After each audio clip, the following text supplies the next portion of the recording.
Stick with me. Let's talk about purity and righteousness. So many people think purity is righteousness. Well, let's talk about it now. We know that righteousness is the nature of God. God gives you his nature, which is righteousness, so that you can stand holy and blameless. But purity is different. You are not pure because you give your life to Jesus. And so we look at the book of Psalms chapter 12, verse 6. It says that the words of the Lord are pure words, as silver tested in a furnace of earth, purified 7 times. You see, the reason why the word of the Lord is likened unto silver is because silver went through fire, through purification. It is a process. The fact that you've come to Jesus doesn't mean your motives are pure. The fact that you've come to Jesus doesn't mean your heart is pure, your thoughts are pure. No, you have to submit to the process of refinement. You have to submit to the process of purification. Listen, purification was likened to be silver that goes through the fire. In Exodus, the Lord talked about gold being used to make altars, and no gold can be used except it has been refined, going through the process of fire. God says in Exodus, you shall use gold at the vessels on the altar. And a lot of us wants to be vessels unto God, and you cannot be a vessel unto God made for the master's use except you have gone through the purification, except you have been purified. And purification is the process of refinement.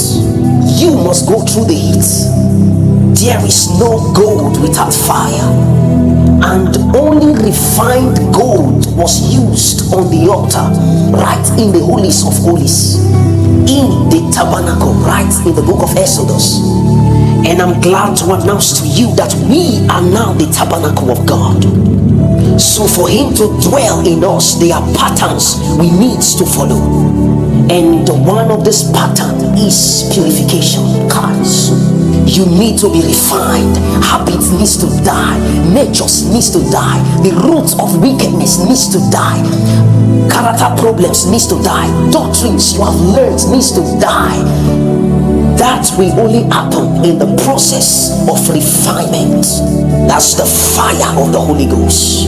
The fire can burn and can still beautify. It will burn off old natures, characters not of God. It will beautify you and make you ready for the master's use. And guess what? That's the 2 dimension of the Holy Ghost. The same fire that can cook food, make it delicious for your consumption. The same fire that beautifies gold is the same fire that can consume a nature. I repeat, that's the 2 dimension of the Holy Ghost. Upon you is a consuming fire, and within you is your comforter, your teacher, your leader. But a lot of us are only engaging the Holy Ghost in us.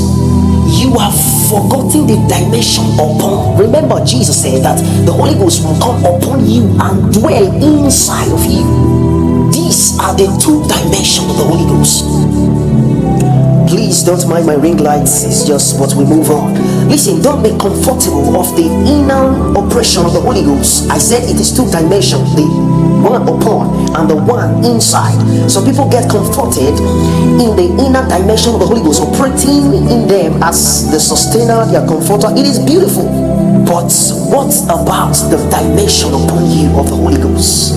The fire upon your head as the tangible presence, as the replicator of God's presence upon you, who replicates the holies of holies. That's the Holy Ghost. Listen, no demon, no power can stand that presence. You just need to start engaging that dimension upon. Give yourself to the Holy Ghost. Let him refine you. There are a lot of things that the Holy Ghost needs to burn out from you, so that you can be pure, because only vessels that are pure are being used on the altar. Purification.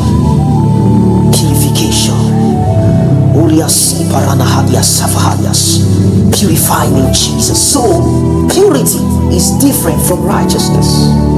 I love you guys. God bless you.